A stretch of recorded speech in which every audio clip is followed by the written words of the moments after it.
आऊज़ु बिल्लाहि समीइल अलीम मिनश शैतानिर लईनिर रजीम। बिस्मिल्लाहिर रहमानिर रहीम। अल्हम्दुलिल्लाहिल मुतजल्लि लिखल्क़िहि बिखल्क़िहि वज़्ज़ाहिरि लिक़ुलूबिहिम बिहुज्जति खलक़ल खल्क़ मिन गैरि रविय्यतिन। अस्सलातु वस्सलामु अला रसूलिहिल करीम व ख़ातिमिन नबिय्यीन व जद्दिल मासूमीन अबिल क़ासिम मुहम्मद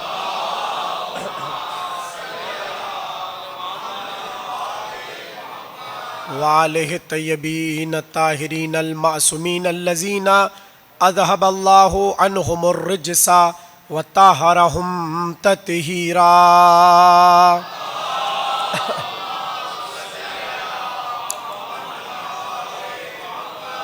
वलानतुल्लाहि अला आदाइहिम अजमईन मिनल आन इला क़याम यौमिद्दीन। अम्मा बअदु फ़क़द क़ाल अल्लाहु तबारकहु फ़ी मुहकम किताबिहिल मजीद वल फ़ुरक़ानिहिल हमीद। बिस्मिल्लाहिर रहमानिर रहीम। व इज़ इब्तला इब्राहीमा रब्बुहु बिकलिमातिन फ़अतम्महुन्ना क़ाल इन्नी जाइलुका लिन्नासि इमामा क़ाल व मिन ज़ुर्रिय्यती क़ाल ला यनालु अहदिज़ ज़ालिमीन। सलावत।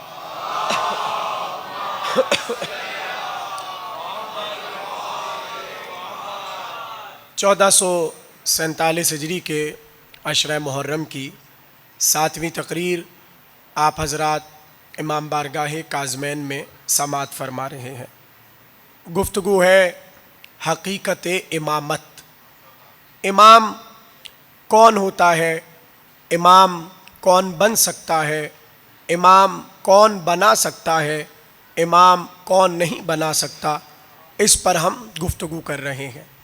अब सवाल ये है कि लफ्ज़ इमाम के साथ साथ बहुत से लफ्ज़ हमारी ज़बानों पर रहते हैं और हम उसे मकाम बयान में और गुफ्तगू करते हुए इस्तेमाल करते हैं। मसलन इमाम के अलावा एक लफ्ज़ जो इन्हीं माना में हमारे यहाँ इस्तेमाल होता है वो है खलीफा। कल गुफ्तगू कर चुके।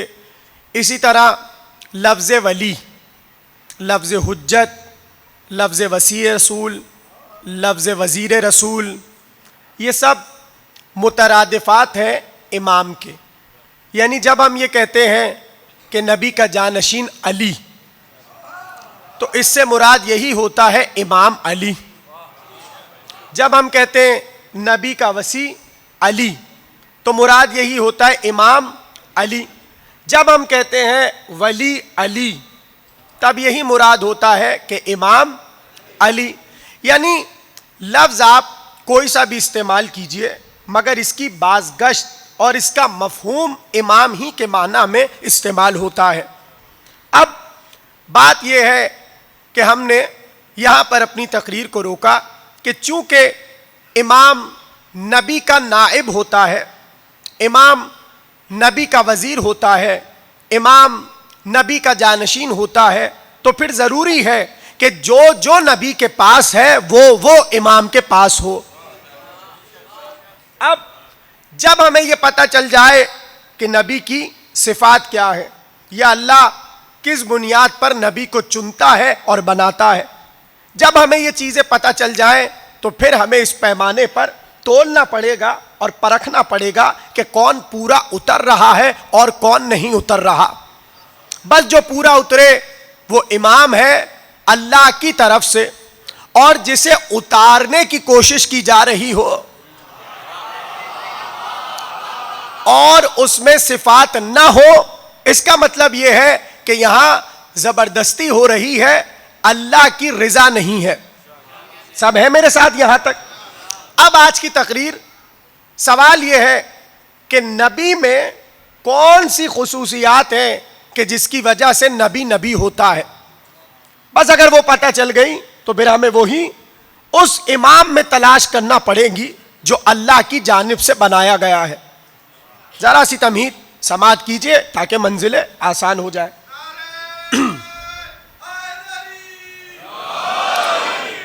नबी जो अल्लाह चुनता है और बनाता है, उसकी पहली सिफत यह है कि नबी अपने अहद में हर एक से अफजल, बरतर और आला होता है।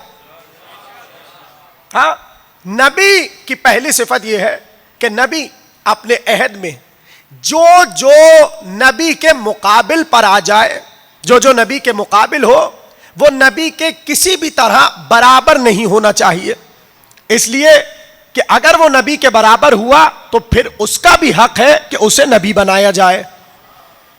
जुमला पहुंचा कि नहीं पहुंचा? यानी पहली सिफत जो नबी बनाने में अल्लाह देखता है वो ये है कि नबी सबसे अपनी पूरी उम्मत और जिस अहद में है उस अहद में वो सबसे आला, अफजल और बरतर होना चाहिए। दूसरी सिफत यह है कि नबी आलिमे इल्मे लदुन्नी होता है। आलिमे इल्मे लदुन्नी यानी नबी सीखता नहीं है, सीख कर आता है। यह है दूसरी सिफत। यानी नबी किसी मकतब में नहीं बैठेगा, नबी किसी उस्ताद से नहीं पढ़ेगा, वो अल्लाह की जानिब से इल्म लेकर आएगा। तीसरी सिफत जो नबी की है वो ये है कि नबी मासूम होता है। नबी एक लहजे, एक लम्हे के लिए गुमराही की तरफ नहीं जाता। नबी कभी बुत को नहीं पूछता। नबी कभी खुदा के सिवा किसी की परस्तिश नहीं करता।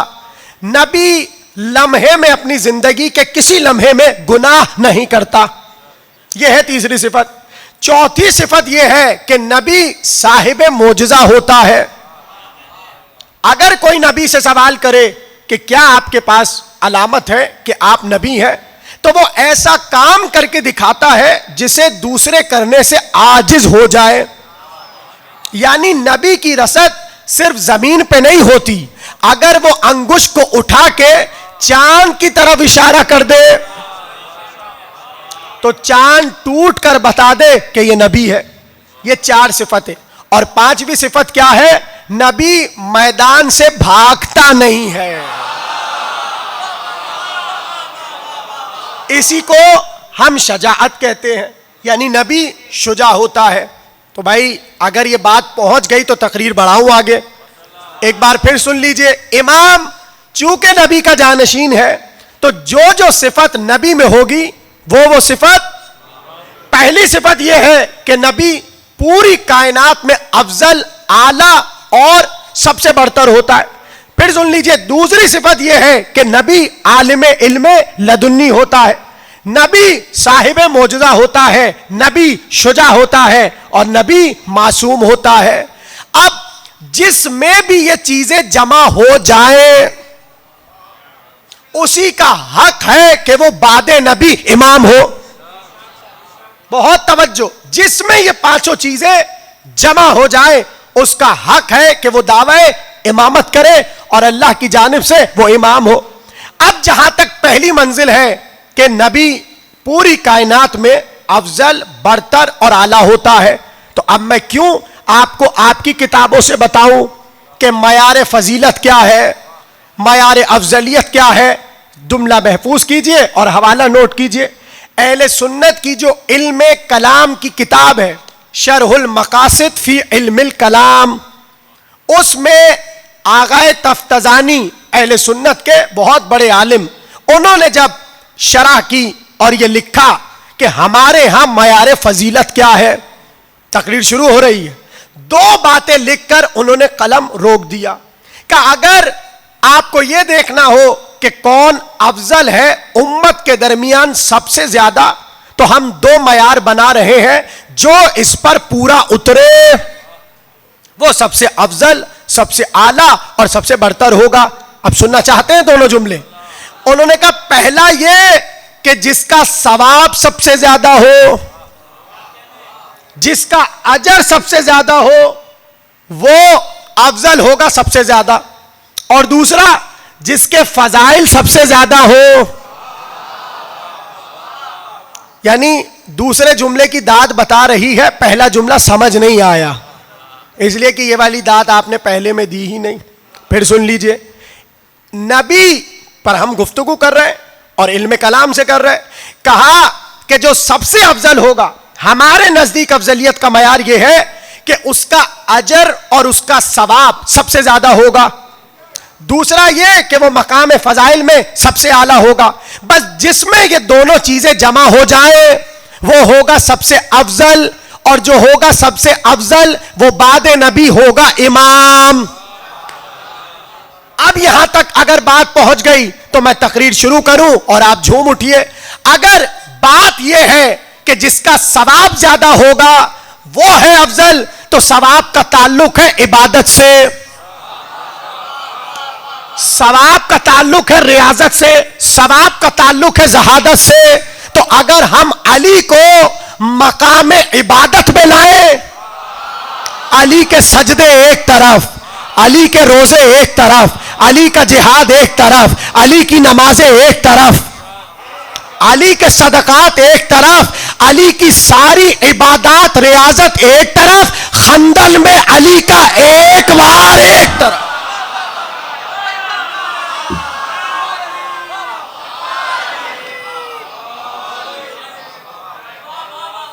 आप सलामत रहिए। अगर जुमला पहुंच गया, देखिए मुझे मालूम है कि मौजू खुश्क है इसलिए कि इमामत पर है, लेकिन मैं आपके कह चुका हूं कि मैं फजाइल के तड़के लगा लगा कर आपको सुना रहा हूं ताकि बात हजम हो जाए। इसलिए कि हमें वो ग़िज़ा हजम ही नहीं होती जिसमें विलायत का तड़का ना लगा हो।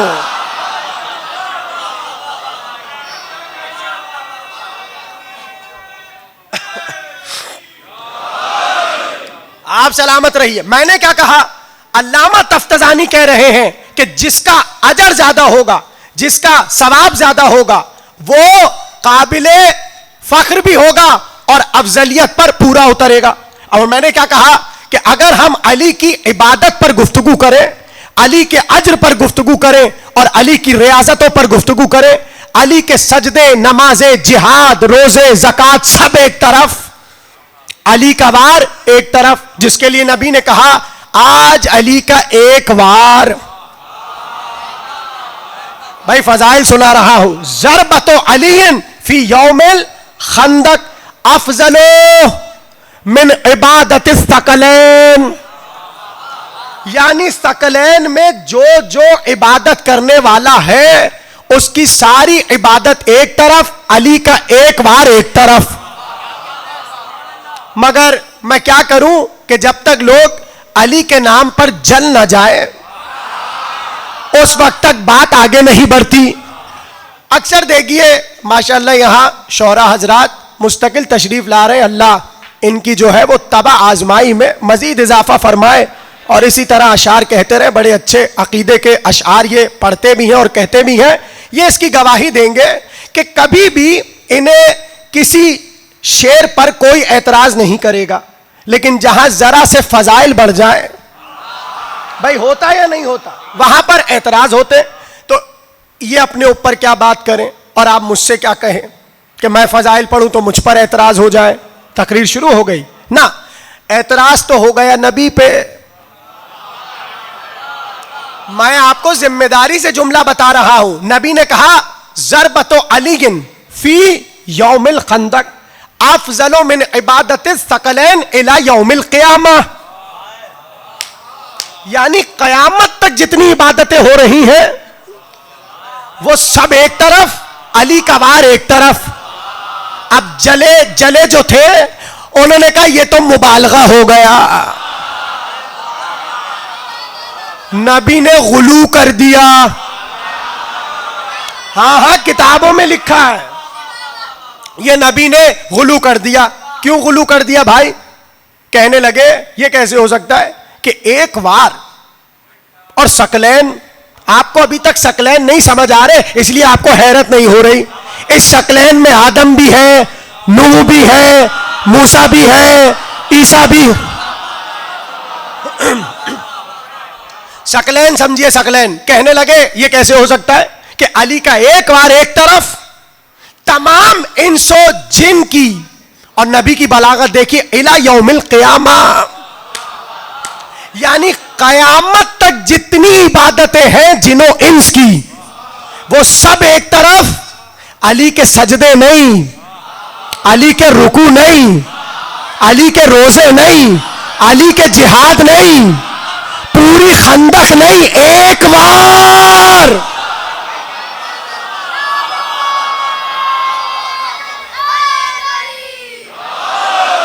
देखिए, हम मयार फजीलत पर गुफ्तगू कर रहे हैं जो अल्लामा तफ्तजानी ने कहा। अब नबी पे इल्जाम लगा दिया कि ये तो गुलू हो गया। या मैं आपकी जबान में कह दूं, माजल्ला नस्तजीरु बिल्लाह अस्तगफिरुल्लाह ला हौला वला कुव्वता इल्ला बिल्लाह। नबी इश्क़े अली में गाली हो गए। हाँ, ये लिखा है। और जवाब इसका शिया आलिम ने नहीं, सुन्नी आलिम ने दिया। खुश हो जाए आप। जवाब देने वाला शिया आलिम नहीं, सुन्नी आलिम। नाम क्या है आलिम का? इमाम फखरुद्दीन राजी। इमाम अहले सुन्नत के इमाम फखरुद्दीन राजी, उन्होंने जवाब दिया। जब एतराज हुआ ना कि ये नबी की हदीस समझ नहीं आती कि सकलैन की इबादत एक तरफ और अली का एक बार एक तरफ, तो उन्होंने जवाब लिखा। और अगर पहुंच गया तो आप झूम उठेंगे।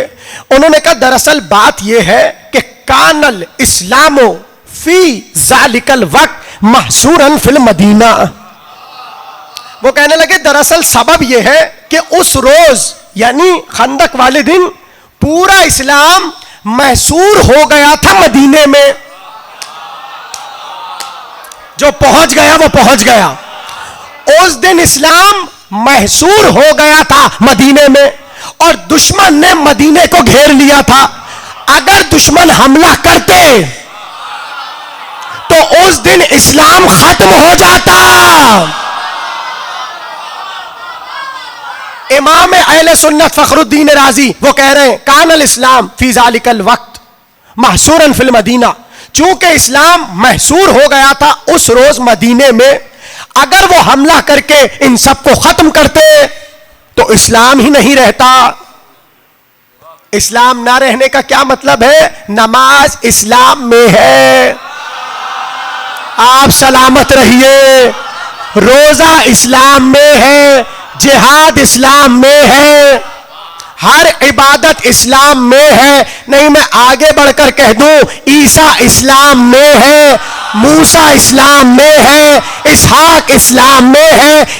तमाम अंबिया को जहन में लाइए, ये सब इस्लाम में है।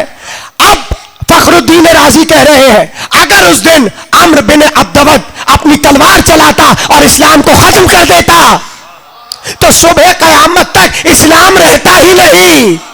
तो जब इस्लाम नहीं रहता तो इबादतें कहां रहती?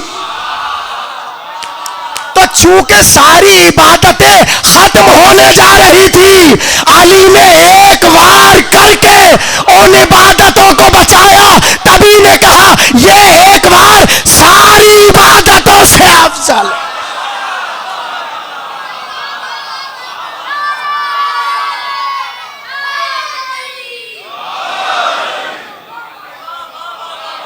भाई जुमला पहुंचा कि नहीं पहुंचा? इमाम अहले सुन्नत फखरुद्दीन राजी वो कहते हैं चूंकि उस दिन इस्लाम महसूर हो चुका था। अब ये तो था अहले सुन्नत आलिम का जुमला, अब एक हमारे आलिम का भी सुन लीजिए। सुनना चाहते? आगाए अली अकबर नहाबंदी, बहुत बड़ा नाम, साहिब अनवारुल मुवाहिब। अजीब बात उन्होंने लिखी। उन्होंने कहा अगर किसी को फखरुद्दीन राजी का जुमला नहीं समझ आ रहा तो मैं मजीद शरह करके समझाता हूं। नबी ने ये वाली हदीस बाद में कही, जुमले का लुत्फ लीजिएगा। कौन सी? आज अली की एक ज़र्ब शकलैन की इबादत से अफजल है। उन्होंने कहा यह जुमला बाद में कहा, आपको पहले वाले जुमले पे गौर करना पड़ेगा जब अली जा रहे थे। आप सलामत रहिए। क्या ज़हीन मजमा है, क्या ज़हीन मजमा है। क्या कहा नबी ने? बरज़ल ईमानो कुल्ल हो इला शिर्क कुल्ल। नबी ने कहा भैया ईमान गया, ईमान गया। अब अगर ये लौट कर आएगा तब होगा इस्लाम। अगर ये लौट कर ना आया तो इस्लाम रहेगा ही नहीं। चूंकि वो लौट कर आया, जब ने कभी ने कहा सकलैन की इबादत से अफजल है।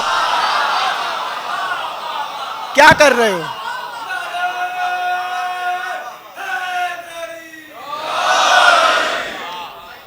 बात पहुंच गई सब तक। अब आइए दोबारा आ गए तफ्ताजानी के जुमले पर। उन्होंने क्या कहा? हमारे नजदीक मयार फजीलत यह है जिसकी इबादत ज्यादा, समझिए भाई, जिसकी रियाजत ज्यादा और जिसकी कोशिशें ज्यादा, अजर ज्यादा, सवाब ज्यादा, वो होगा अफजल। तो अब मैंने जुमला क्या कहा? जिसके एक वार का मुकाबला, जिसके एक वार का मुकाबला शकलैन की इबादत ना कर सके। ना ना ना ना, मैं एक जुमला कह के आगे बढ़ता हूं। आपको पता है शकलैन में कौन है? फिर सुन लीजिए, आदम शकलैन में।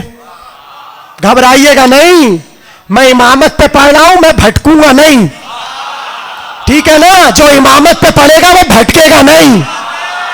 अब जुमला सुन लीजिए, आदम शकलैन में, मूसा शकलैन में, ईसा शकलैन में, इब्राहिम शकलैन में, इसहाक शकलैन में, यहया शकलैन में, जकरिया शकलैन में, हारून शकलैन में, तमाम अंबिया शकलैन में। अब आपको हो रही है घबराहट, अरे आदम की इबादतें, अरे हजरत नू 950 बरस इबादत, इतनी इबादत और एक बार। मैं जवाब दे, इतनी इबादतें शकलैन शकलैन। अच्छा, ये तो मैंने अंबिया के नाम लिए ना, उनके अहद में जितने मोमिनीन थे, जो इबादत करता था उसको ले आइए। इंस हो गए, शकलैन में जिन भी शामिल है, जितने जिन हैं वो भी आबिद इबादत। अब सारे जिनों इंस मिलकर मुकाबला करना चाह रहे अली के एक बार का, और नहीं हो सकता मुकाबला, क्योंकि नबी ने कहा यह है अफजल। अब जिसे घबराहट हो रही है उसे मैं जवाब देता हूं। इमाम सादिक बैठे हैं, किसी ने कहा मौला यह शकलैन समझ नहीं आ रहा, सारे अंबिया शकलैन में। इमाम ने कहा क्या बात कर रहा है, मैं जाफर सादिक शकलैन में।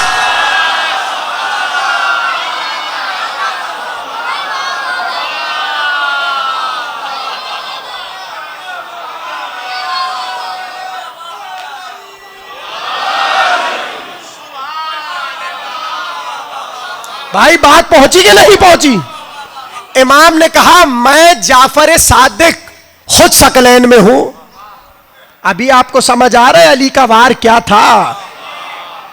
अब आइए दोबारा तफ्ताजानी साहब की इबारत पर। उन्होंने कहा कि जिसका अजर ज्यादा, जिसका सवाब ज्यादा, वो अफजल। तो मैंने क्या कहा? हम अजर अली की क्या बात करें, हम सवाब अली की क्या बात करें? अली के एक वार का मुकाबला शकलैन मिलकर नहीं कर सकते।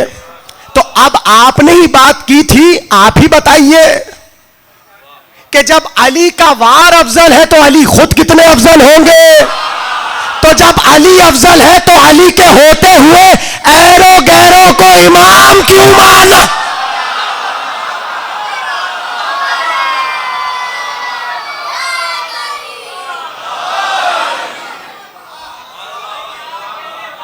आप सलामत रहिए भाई, ये इल्म कलाम की गाड़ी वैसे है जो बता रहा हूं।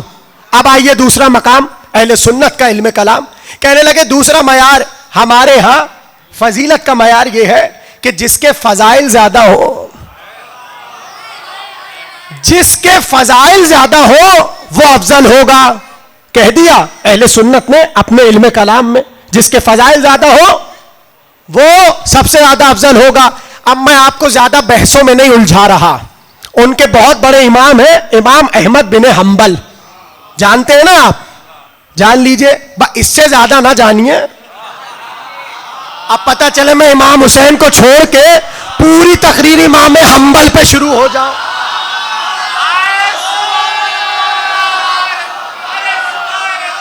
सलावत पढ़े मोहम्मद वाले मोहम्मद।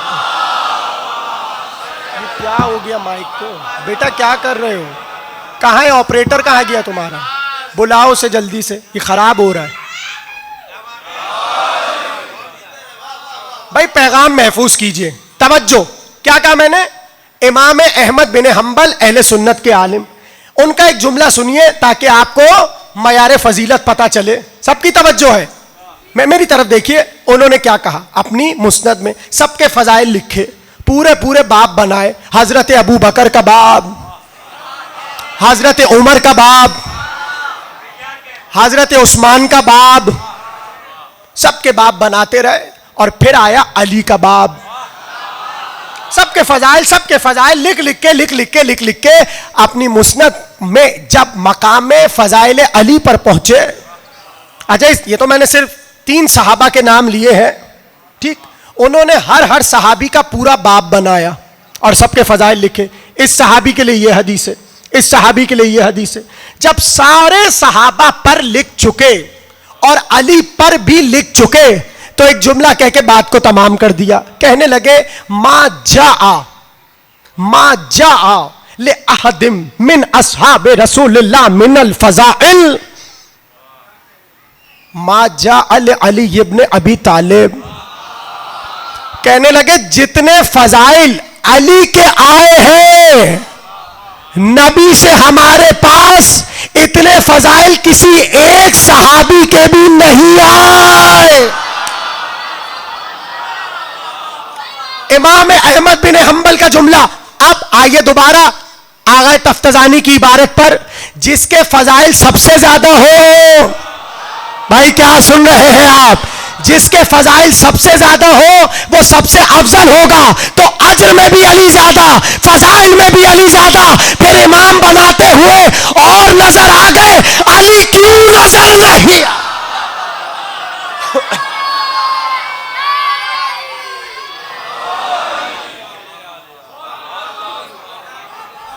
पहुंच गई बात।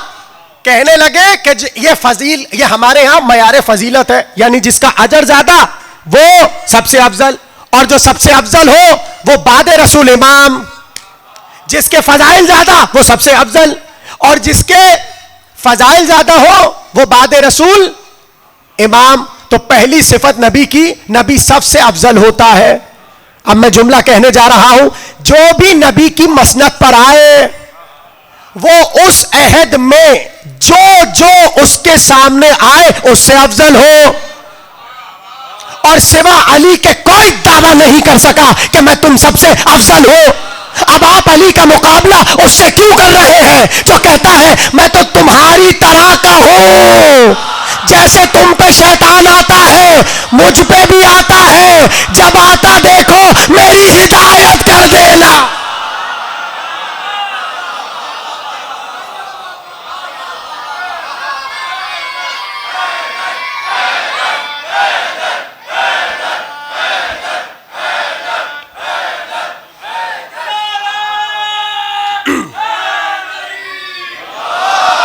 भाई कुछ समझ आ रही है हकीकत इमामत?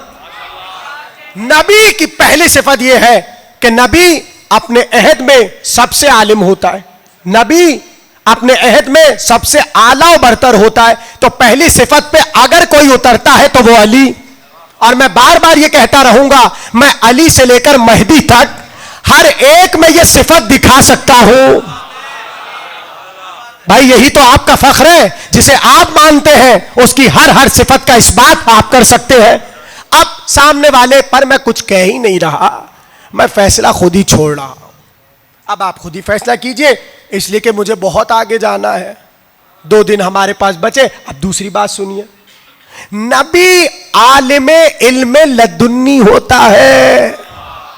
तवज्जो, यानी नबी अल्लाह के पास से इल्म लेकर आता है, नबी किसी के पास जाता नहीं है। तो जो बादे नबी इमाम हो वो किसी का शागिर्द नहीं होगा। तवज्जो से समाअत कीजिए, नबी इल्म लदुन्नी का वारिस होता है, आलिम इल्म लदुन्नी होता है। अब जो भी मकामे नबी के बाद इमाम का फरीजा संभालते हुए बैठे वो आलिम इल्म लदुन्नी होगा। और पता कैसे चले कि वो कहीं से सीखेगा नहीं, ये बात याद रहेगी सबको। अब कल की तकरीर में मैंने एक अलामत बयान की थी इमाम की, सबको याद है कि इमाम की पहली अलामत यह है कि जब दुनिया में आता है अपने दोनों हाथ, जो कल नहीं थे उनको बता रहा हूं, अपने दोनों हाथ जमीन पे रखता है और वहदानियत खुदा, रिसालत मुस्तफा, विलायत अली का कलमा पढ़ता है। जो आपका इमाम दुनिया में आए उसकी पहली अलामत ये। दूसरी अलामत, अबू बसीर बैठा है, ऐसे में उसने इमाम जाफर सादिक अलैहिस्सलाम से पूछा,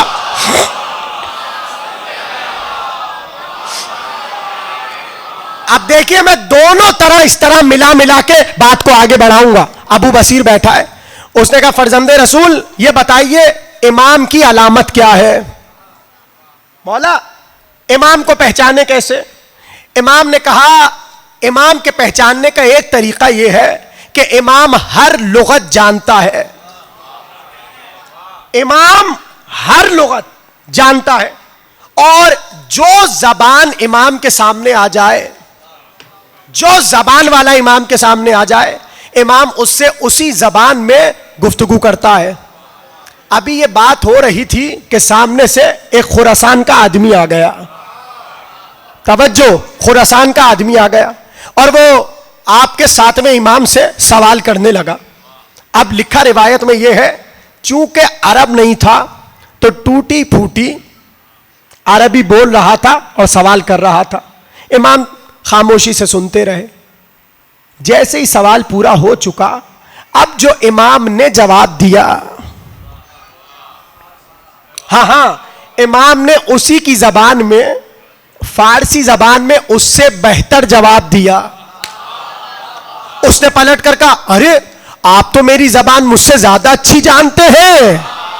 इमाम ने कहा, अगर मैं तुझसे अच्छी ना जानूं तो मैं तुझ पर अफजल कैसे?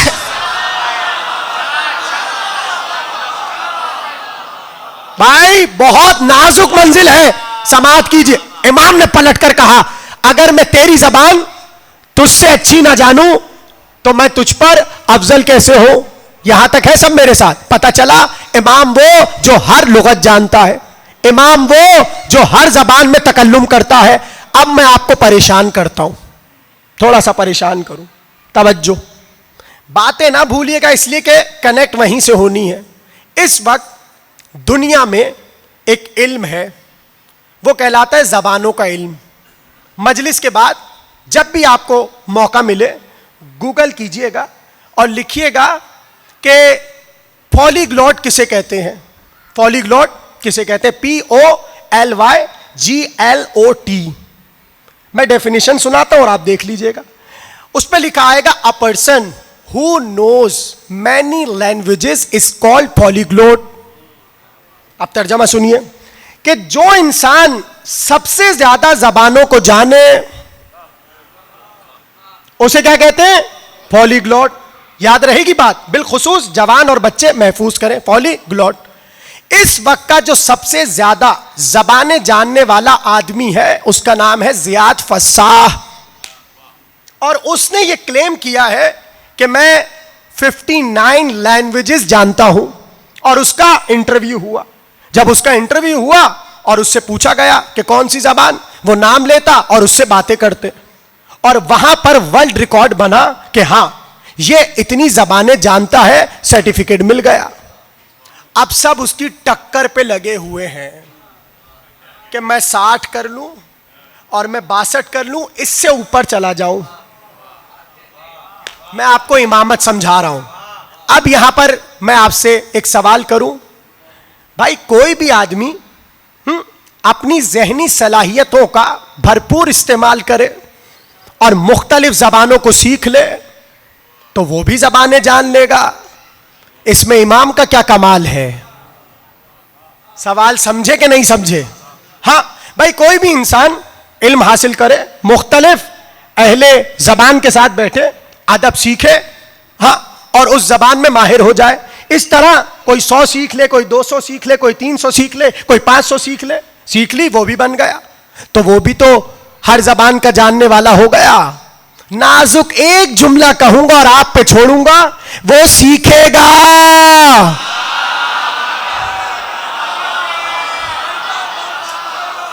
आलिम इल्म लदुन्नी सीखता नहीं है। जो भी वर्ल्ड रिकॉर्ड बनाएगा वो सीख के बनाएगा। इमाम सीखता नहीं है, सीख कर आता।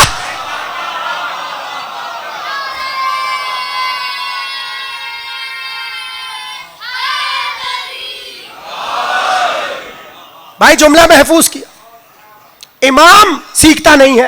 अब इसी को अहले कलाम ने कहा यह मौजज़ा है, यानी जो सीखा ना जाए वो मौजज़ा होता है। अब मैं आपको दलील दूं, नबी जिन लोगों के साथ बैठते थे, कोई यहूदी आता था, कोई ईसाई आता था, जब तक ऐलान नबूवत नहीं किया उस वक्त तक नबी न किसी ईसाई के साथ बैठे, न कभी यहूदी के साथ बैठे, न किसी ने नबी की हाथ में तौरेत को देखा, न इंजील को देखा, न ज़बूर को देखा।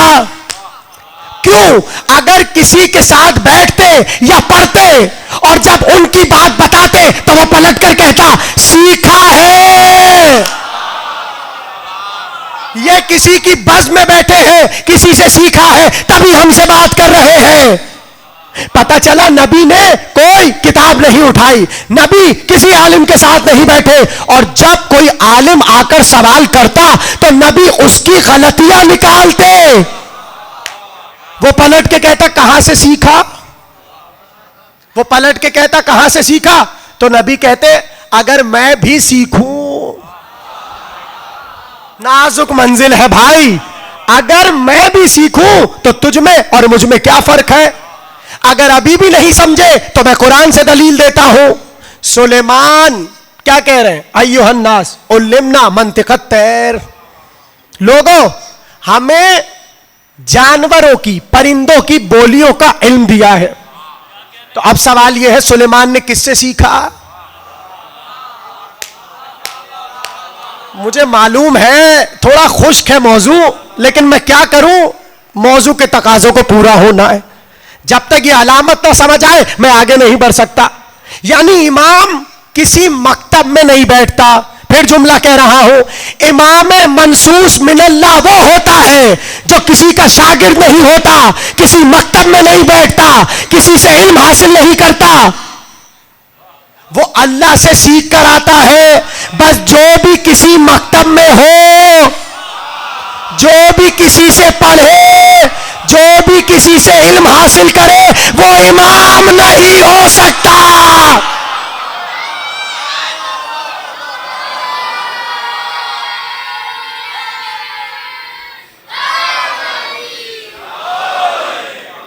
इमाम मनसूस मिन अल्लाह वो है जो अल्लाह से इल्म लेकर आता है। और अगर वो भी आम बंदों की तरह दूसरों के मकतब में बैठे और किसी का शागिर्द बने तो फिर वो इमाम नहीं। सुन लिया आपने। अब मैं इस बात को ऐसी बात से समझाऊं कि अगर अभी किसी को नहीं समझ आया वो समझ जाएगा। सबकी तवज्जो है। इमाम मूसा काजिम अलैहिस्सलाम,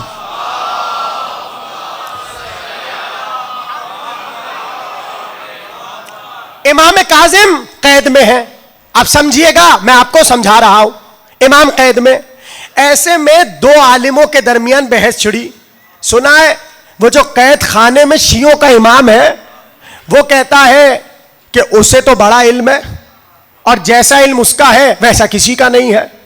दोनों में बहस हो रही थी तो दोनों ने मिलकर कहा चलो आज चलते हैं और उसका इम्तिहान लेते हैं। एक दो सवाल करते हैं, उससे तय हो जाएगा कि वो कितना बड़ा आलिम है। दोनों मुकद्दस दाढ़ियों वाले एक दूसरे का बाजू थामे कैद खाने में पहुंचे और दरे जिंदान से आकर बैठ गए टेक लगा के, और इंतजार में है कि अब ये इमाम हमसे बात करेगा। ऐसे में जो इमाम का गुलाम है, बहुत तवज्जो, जो इमाम का गुलाम है दरबान, वो जाने लगा और इमाम काजिम से कहने लगा मैं जा रहा हूं, अब सुबह को आऊंगा, मेरी शिफ्ट खत्म हो गई। इमाम ने कहा अच्छा जाओ।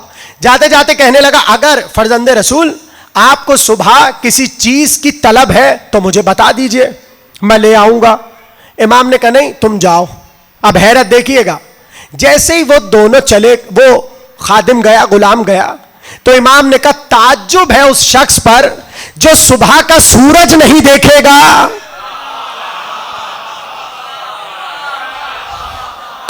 वो मुझसे पूछ रहा है कि सुबह क्या लेकर आए। अब भाई वो जिंदान था, काजमैन थोड़ी था कि वहां दाद हो रही होती, वो तो जो दो आए थे वो एक दूसरे को देखने लगे, अरे हम सवाल करने आए थे और इन्होंने ऐसी बात कह दी, इन्होंने ऐसी बात कह दी कि ये जो खादिम है ये तो सुबह का सूरज ही नहीं देखेगा, ये तो इल्म गैब का दावा कर। अब वो सवाल वगैरह सब भूल गए, उन्होंने कहा इन्हें छोड़ो, अब इसका पीछा करो। भाई जो लुत्फ ले रहा है उसके हवाले है जुमले। उन्होंने कहा इनको छोड़ो, इनका किस्सा भी छोड़ो, इसके पीछे चलो जिसके लिए जुमला कहा है। आप खामोशी से पीछे पीछे चले और एक बंदे को खरीदा रात के लिए और उसके हवाले पैसे किए। कहा भाई बस तेरा एक काम है, ये जो बंदा जा रहा है इसके दरवाजे पर बैठ जा और देखता रहे रात भर हो क्या रहा है। आज हम भी तो देखें ये जो कैदी है सच कह रहा है या झूठ कह रहा है। अब हुआ क्या, वो चला और पैसे लेकर वहां उस बंदे के दरवाजे पर बैठ गया। तवज्जो, अब वो बैठा रहा कि भाई हमें तो जो बताया गया अभी तक वो हो ही नहीं रहा। थोड़ी ही देर में घर से रोने की आवाज आई, घर से रोने की आवाज आई और खबर ये मिली वो जो खादिम है कैद खाने का वो मर गया। अब ये दौड़ा दौड़ा उन दोनों के पास पहुंचा, कहा भाई जो तुमने कहा था वो तो सच हुआ, वो मर गया। अब जैसे ये जुमला सुना दोनों ने सारे काम छोड़े और जिंदान के दरवाजे को पकड़ा। कहा बस एक बात बता दीजिए, ये सीखा कहां से है? आप सलामत रहिए। उसने कहा बस इतना बता दीजिए ये सीखा कहां से है? इमाम ने कहा जो सीखे वो इमाम नहीं होता।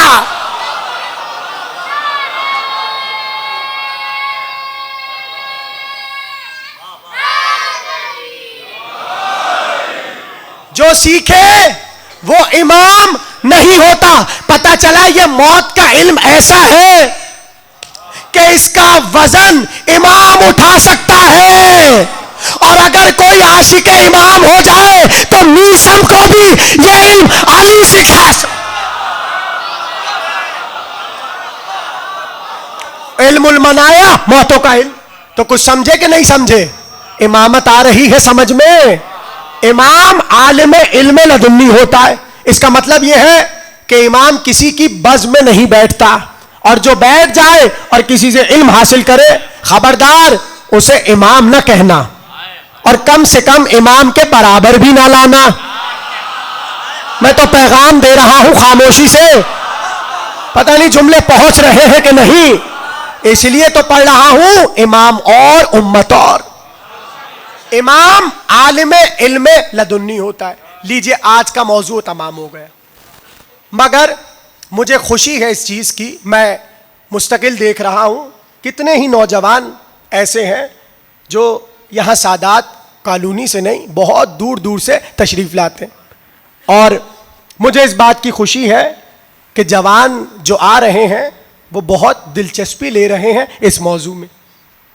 और उसका पता ऐसे चला कि सवाल यानी सवाल बता रहा है कि मौजू सुना जा रहा है।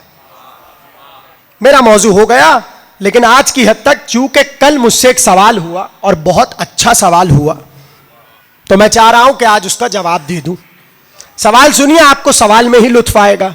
सबकी तवज्जो है, सवाल सुनिए कि भाई इमाम हुसैन की नस्ल में इमामत क्यों गई? अब ये सवाल ही इतना माशाल्लाह आलिमाना है कि खुद इस सवाल की दाद अलग होनी चाहिए। इमाम हुसैन की नस्ल में इमामत चली और इमाम हसन की नस्ल में इमामत नहीं चली, क्या सबब है? अब ये सवाल है। इस सवाल को मैं आपको दो तरीकों से समझाता हूं। सबकी तवज्जो है? देखिए मेरी तकरीर हो चुकी, मैं तो अब सवाल का जवाब दे रहा हूं। कल इंशाल्लाह बढ़ जाएगी कि नबी शजा होता है तो इमाम शजा हो, नबी मासूम तो इमाम मासूम, नबी मोजज़ा दिखाए तो इमाम मोजज़ा दिखाए। आज की हद तक सवाल का जवाब सुनिए, बहुत तवज्जो। जब इमाम अली रिजा अलैहिस्सलाम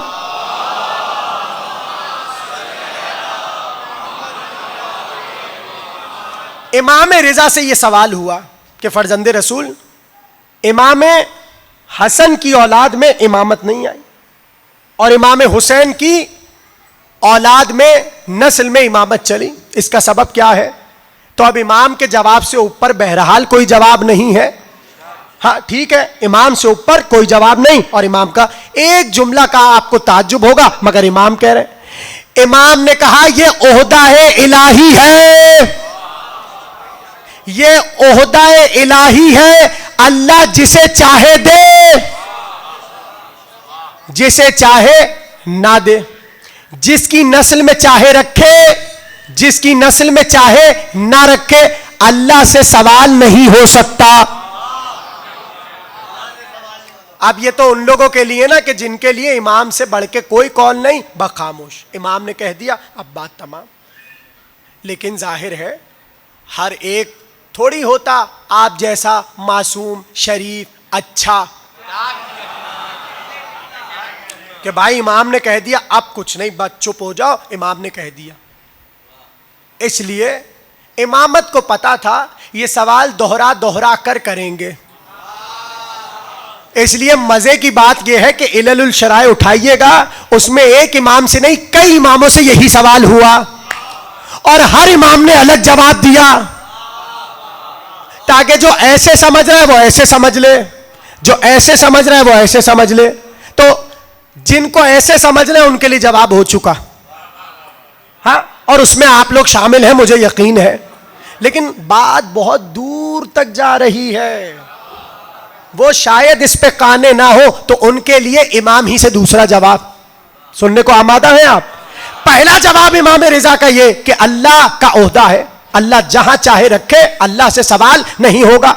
अगर अल्लाह नस्ल इमाम हसन में रखता, ये अल्लाह की मंशा थी, अल्लाह का इरादा था, अल्लाह की मशीयत थी, सवाल नहीं होगा। अब यही बहस छिड़ी अहदे इमाम सादिक में, ठीक, और दो बंदे आपस में बहस कर रहे इस मौजू पर। सुनो, इमामत इमाम हसन में क्यों नहीं चली और इमाम हुसैन में क्यों चली? अब दोनों की बहस चल रही है। ऐसे में जो शिया था इमाम का, अब जाहिर है इमाम रिजा का दौर आगे है, यह पहले के दौर का वाकया है। कुछ समझाना चाह रहा हूं, अगर उस तक इमाम का जवाब पहुंच जाता, वो काने हो जाता और बहस नहीं करता। उसकी बहस बता रही है कि उस तक इमाम का जवाब नहीं। भाई आपकी तवज्जो है, आखिरी जुमला है तकरीर का। उसकी और एक दूसरे बंदे की बहस चल रही है कि नस्ले इमाम हसन में इमामत क्यों नहीं आई। उसका जवाब सुनिए। आपकी दाद मुझे नहीं पता होगी कि नहीं, लेकिन जब इमाम को जवाब मिला, इमाम ने उसे दाद दी, शाबाशी दी। अब उसका जवाब सुनिए। जब उससे यह एतराज हुआ कि इमामत हुसैन की नस्ल में क्यों चली, हसन की नस्ल में क्यों नहीं चली, तो उसने पलट कर कहा, तुमने मूसा वाले वाकये में क्यों नहीं पूछा कि नबुवत मूसा की नस्ल में नहीं चली, हारून की नस्ल में चली।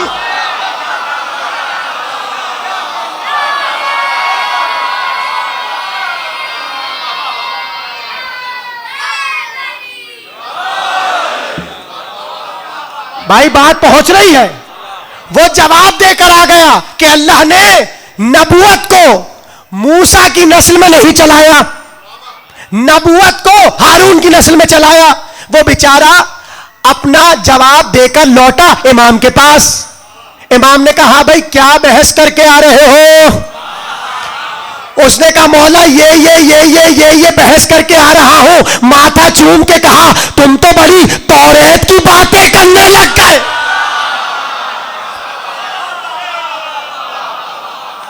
पता चला उसने तौरेत न पढ़ के तौरेत से दलील दी। और भाई ऐसा ही एक पूरा वाकया हिशाम का भी है कि जब हिशाम ने दुश्मनों को बताया कि इमाम क्या होता है, जब वो बताकर लौटा तो इमाम ने सीने से लगाकर कहा, जो तुमने कहा वो तौरेत में लिखा है, इंजील में लिखा है। और मुस्कुरा कर कहा, जब हमारा चाहने वाला हमारे खातिर बोलने लगता है, रूहुल कुद्स जुमले रख देता है, तुम दिफा में बोल रहे हो, हम साफ खड़े। इमामत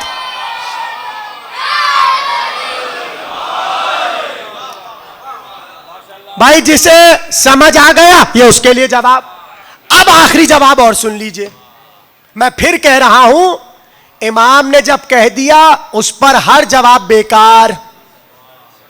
लेकिन पहले वाले दौर में गए तो क्या पता चला कि हां, मूसा के वाक़े से दलील बनाई और इमाम सादिक ने उसे शाबाशी दी कि खूब तुमने कहा।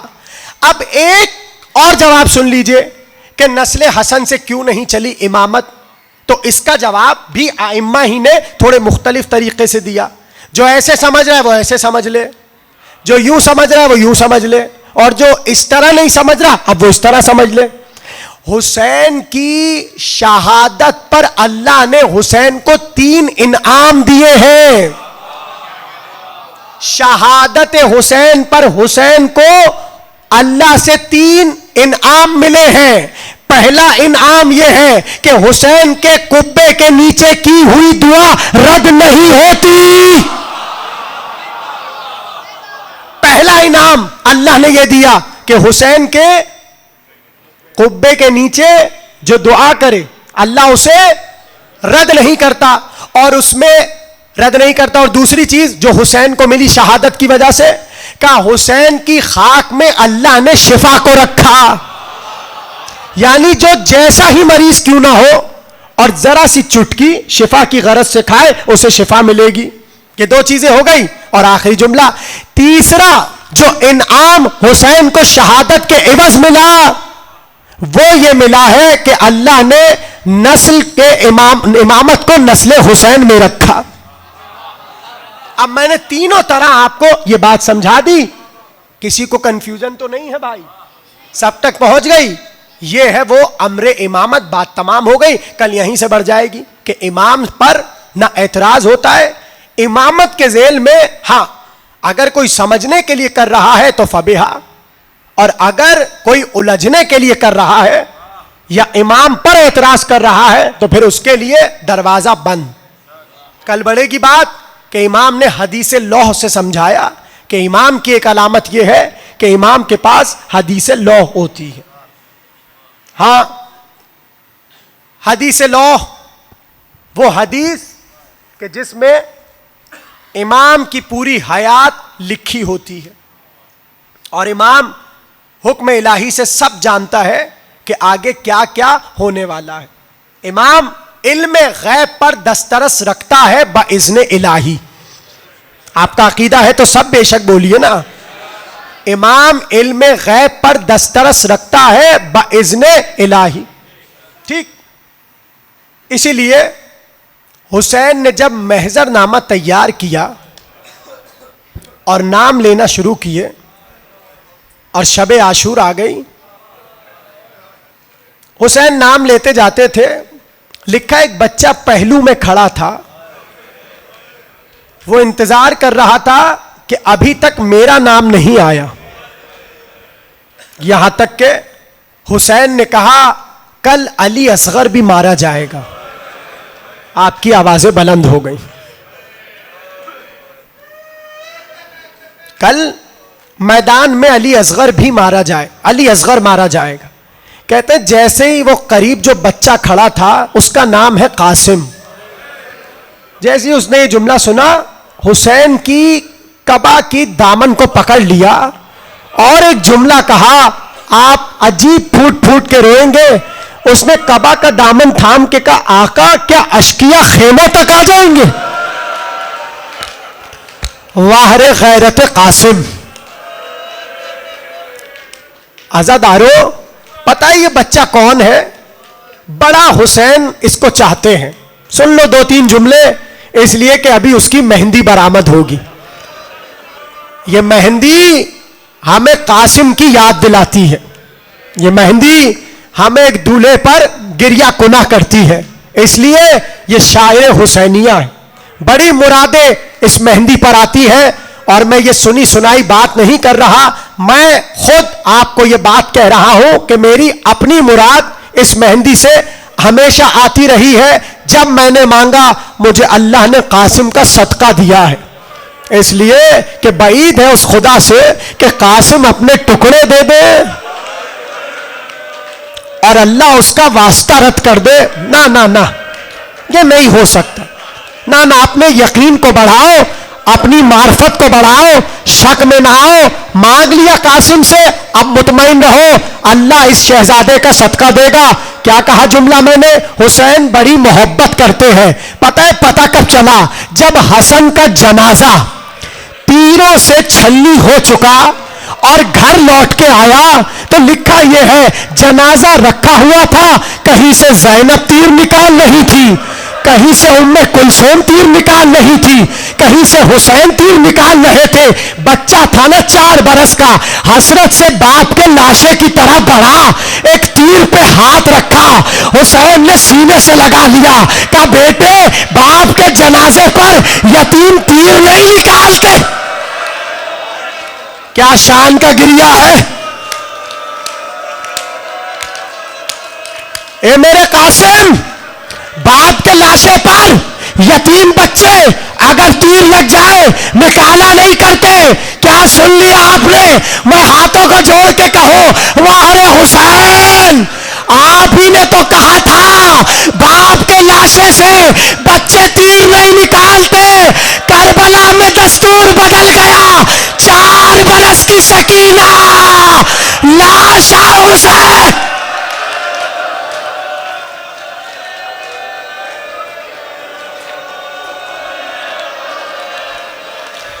क्या रूहानी मजलिस।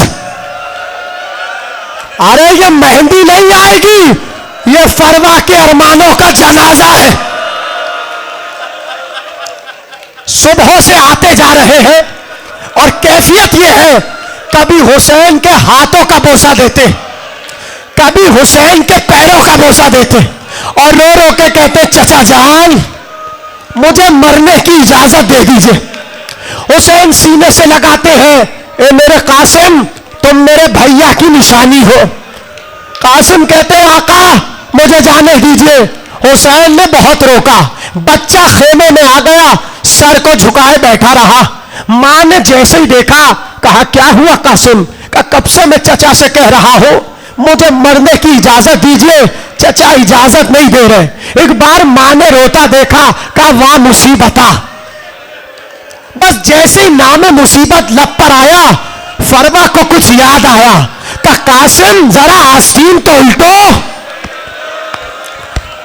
अब जो आस्तीन को उल्टा, एक तावीज था, तावीज। मां ने तावीज को उतारा, जैसे ही उसे खोला एक खत था बड़े भाई का छोटे भाई के। आजादारों, जो बच्चा अब तक फूट फूट के रो रहा था, एक बार उसके चेहरे पर मुस्कुराहट आई, शौक शहादत बुलंद हुआ। कासिम ने खत लिया, मां का बाजू थामा और चले हुसैन की तरफ। अब्बास और हुसैन बैठे थे। हुसैन ने जैसे बीबी को आते देखा, कहा अब्बास ये फीफरवा बीबी क्यों आ रही है? कहा का मैं पूछता हूं। कहा अब्बास मैं हुसैन से कुछ कहना चाहती हूं। कहा चलिए भाभी। एक बार हुसैन के पास आई और रो के कहा, ए हुसैन क्या यतीमों की कुर्बानी कबूल नहीं होगी? कर लो गिरिया, जाने अगला बरस नसीब हो के ना हो। यह जुमला सुनना था, हुसैन की आंखें नम हो गई, आंखें नम हो गई। कहा ये मेरे भैया की निशानी है, बस ये जुमला सुनना था। एक बार खत उठाया, कहा हुसैन ये पढ़ लो। हुसैन ने जैसे ही पढ़ा, उसमें लिखा था, ए मेरे भैया हुसैन, मैं करबला में ना रहूंगा, मैं अपनी तरफ से अपने लाल को कुर्बान करना चाहता हूं, कासिम की कुर्बानी को कबूल करना। बस ये सुनना था। एक बार कासिम को गले से लगाया, मक्तल के जुमले हैं, इतना रोए हुसैन और कासिम गश खा के गिर गए। अब जो रोने आया है, आजादारों, अगर कोई बेहोश हो जाए, अगर कोई गश खा जाए, उसे उठाने के लिए पानी चाहिए होता। क्या गिरिया कर रहे हो? अभी तो तुम्हें बहुत रोना है, इसलिए कि मुझे शहादत पढ़ना है। बस हुसैन ने रुखसत किया, बड़े नाज से बाजू थाम के कासिम को घोड़े पे बिठाया। कासिम जाने लगे। पता है क्या हुआ? जैसे ही जाने लगे ना, किसी ने बढ़कर कहा, ये कासिम को ज़रा क्यों ना पहनाई? कहते इतने छोटे थे कासिम, कोई जरा बदन पे पूरी नहीं उतर रही थी। एक बार हुसैन को जाने क्या ख्याल आया, कहा कासिम जरा मेरे करीब आओ। बच्चा झुका, हुसैन ने गिरेबान को चाहा।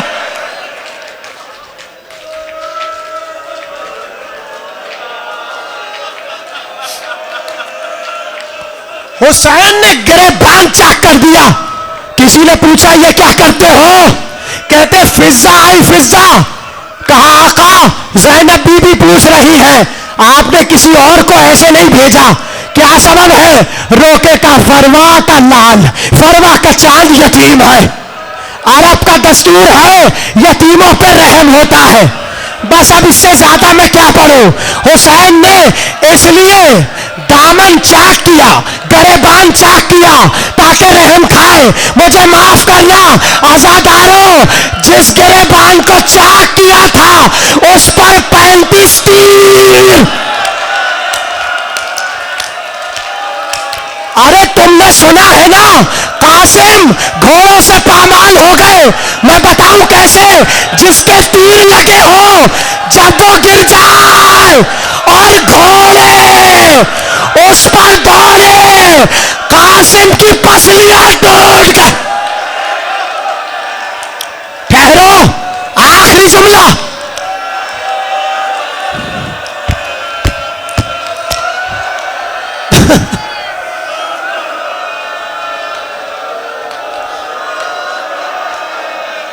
आपने गिरिया किया, मजलिस हो गई। आखिरी जुमला, आजादारों, अरब का एक खेल था, अरब का एक खेल था, और वो खेल ये था कि सारे जवान अपने घोड़ों पर बैठ जाते थे।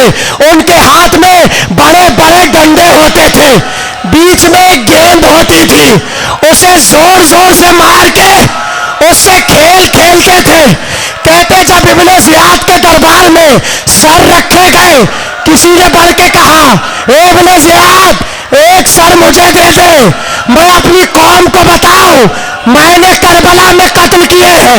इब्ने ज़ियाद ने उसे कासिम का सर दे दिया।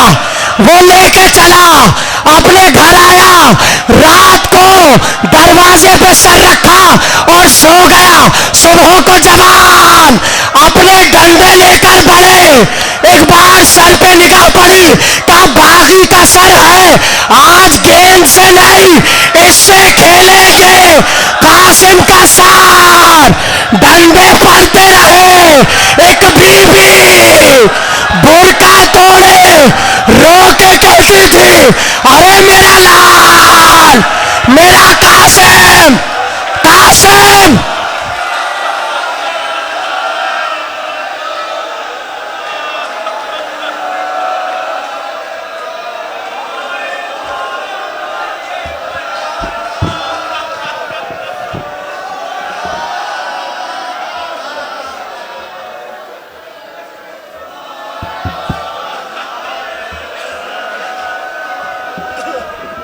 हाय पामाले करबला कासिम, हाय पामाले करबला,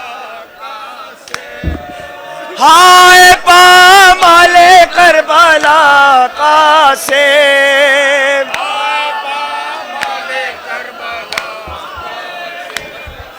हाय पामाले करबला कासिम।